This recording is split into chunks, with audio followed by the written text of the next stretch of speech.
ಕಳೆದ ಹಲವು ದಿನಗಳಿಂದ ಕಾಲಿವುಡ್ನ ಸೂಪರ್ ಸ್ಟಾರ್ ನಟ ಧನುಷ್ ಹಾಗೂ ನಟಿ ಮೃಣಾಲ್ ಠಾಕೂರ್ ಅವರು ಡೇಟಿಂಗ್ ಮಾಡುತ್ತಿದ್ದಾರೆ ಎಂಬುದರ ಕುರಿತು ಒಂದಷ್ಟು ಸುದ್ದಿಗಳು ಹರಿದಾಡುತ್ತಿದ್ದವು. ಈ ಸುದ್ದಿಗೆ ಪುಷ್ಟಿ ನೀಡುವಂತೆ ಧನುಷ್ ಮತ್ತು ಮೃಣಾಲ್ ಅನೇಕ ಸಂದರ್ಭಗಳಲ್ಲಿ ಒಟ್ಟಿಗೆ ಕಾಣಿಸಿಕೊಂಡಿದ್ದೂ ಇದೆ. ಅಷ್ಟೇ ಅಲ್ಲದೆ ಮೃಣಾಲ್ ಅವರು ಧನುಷ್ ಅವರ ಸಹೋದರಿಯರಾದ ಡಾಕ್ಟರ್ ಕಾರ್ತಿಕಾ ಕಾರ್ತಿಕ್ ಮತ್ತು ವಿಮಲ್ ಗೀತಾ ಅವರನ್ನು ಇನ್ಸ್ಟಾಗ್ರಾಂನಲ್ಲಿ ಫಾಲೋ ಮಾಡುತ್ತಿರುವುದು ಕೂಡ ಇಲ್ಲಿ ಕುತೂಹಲಕಾರಿ ಸಂಗತಿ.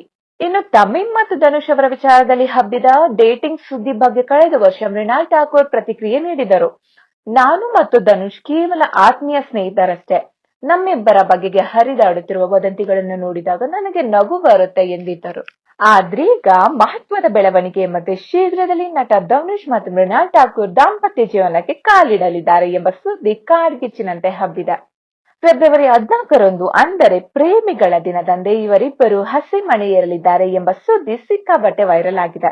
ಹೌದು, ಈ ವಿವಾಹ ಸಮಾರಂಭವು ಕೇವಲ ಕುಟುಂಬ ಸದಸ್ಯರು, ಆಪ್ತ ಬಳಗ ಮತ್ತು ಸ್ನೇಹಿತರ ಸಮ್ಮುಖದಲ್ಲಿ ನೆರವೇರಲಿದೆ ಎಂದು ಬಲ್ಲ ಮೂಲಗಳಿಂದ ಮಾಹಿತಿ ಸಿಕ್ಕಿದೆ. ಆದರೆ ಈ ಕುರಿತು ಧನುಷ್ ಅವರಾಗಲಿ ಅಥವಾ ಮೃಣಾಲ್ ಅವರಿಂದಾಗಲಿ ಯಾವುದೇ ಅಧಿಕೃತ ಮಾಹಿತಿ ಬಂದಿಲ್ಲ. ಇನ್ನು ಧನುಷ್ ಅವರು 2004ರಲ್ಲಿ ಸೂಪರ್ ಸ್ಟಾರ್ ರಜನಿಕಾಂತ್ ಅವರ ಪುತ್ರಿ ಐಶ್ವರ್ಯ ರಜನಿಕಾಂತ್ ಅವರನ್ನು ಮದುವೆಯಾಗಿದ್ದರು. ಆದರೆ ವೈಯಕ್ತಿಕ ಕಾರಣಗಳಿಂದಾಗಿ ಈ ದಂಪತಿ 2022ರಲ್ಲಿ ದೂರವಾಗುತ್ತಾರೆ.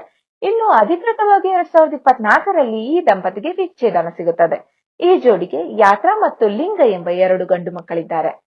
ಇದೀಗ ಧನುಷ್ ಮತ್ತು ಮೃಣಾಲ್ ಮದುವೆಯಾಗಲಿದ್ದಾರೆ ಎಂಬ ಸುದ್ದಿ ಬಿಗ್ ಸರ್ಪ್ರೈಸ್ ಜೊತೆಗೆ ಶಾಕಿಂಗ್ ಅಂತಿದ್ದಾರೆ ಅವರ ಅಭಿಮಾನಿಗಳು.